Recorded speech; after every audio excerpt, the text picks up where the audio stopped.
Alright, this is to all those 360 weebols out there who have probably seen my rant vid comparing the 360 and the PS3, and I did mention that I did say that I'm not a fanboy.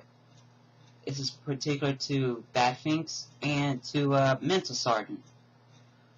If y'all saw the comments he left, that 3fixme left on my first vid, and the comment that Mental Sergeant left in my on the part 2 vid.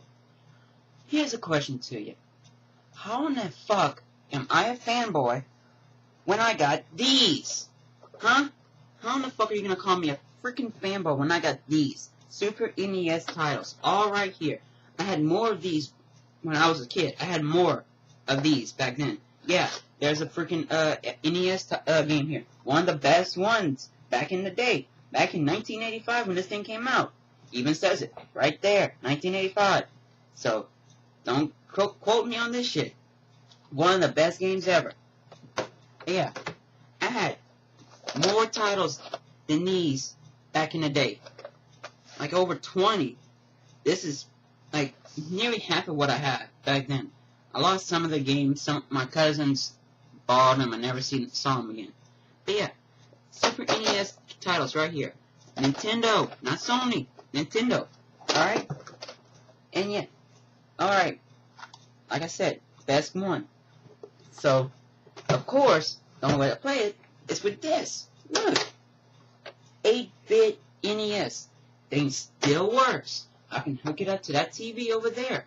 Alright? That TV right there. I can hook it up right there and it'll run.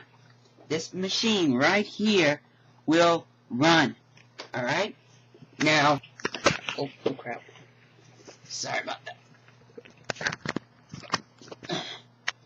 Now, the only thing that I don't have, that does not run anymore because it's old and it's been through a lot, alright, is this. The 16-bit era. The Super Nintendo. I've had this thing since 1994. It lasted well over 15 years before it finally crapped out. You can basically turn it on, but playing games, I think there's something wrong with the thing right there. You can, I don't know, it's something loose in there, or somewhere the motherboard might be crapping out. This thing was the best thing I had since the NES. Now, I did have the N64. I got it around 01, 02. It was whatever. I got it right after the PS2 came out. I had only 2 games for it. Pokemon Stadium and The Road Is Not Enough. I got too bored with it. I got rid of it. Brought it to EB Games, GameStop. Well, anyway. On to what I do have. This is the game that pretty much started the ESRB right here, Night Trap for the Sega CD. And you know what? You really want to know your 360 weebles? Here it is, right here. That Sega CD.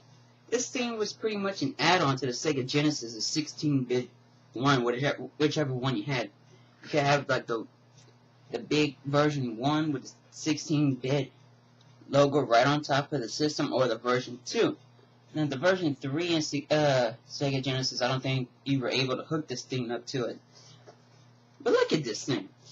I mean, oh, there's another game. I didn't realize it was in there. Sewer Shark, that came with the system. I played these games. This is actually my uncle's Sega CD. He sold the Genesis and just kept this, which I don't understand why. This thing still works from what I can tell. I mean, yeah, it's dirty and all, but yeah, it still works. My friend across the street had a Sega Genesis, hooked this thing up to it, and it ran fine. Had some good times with this.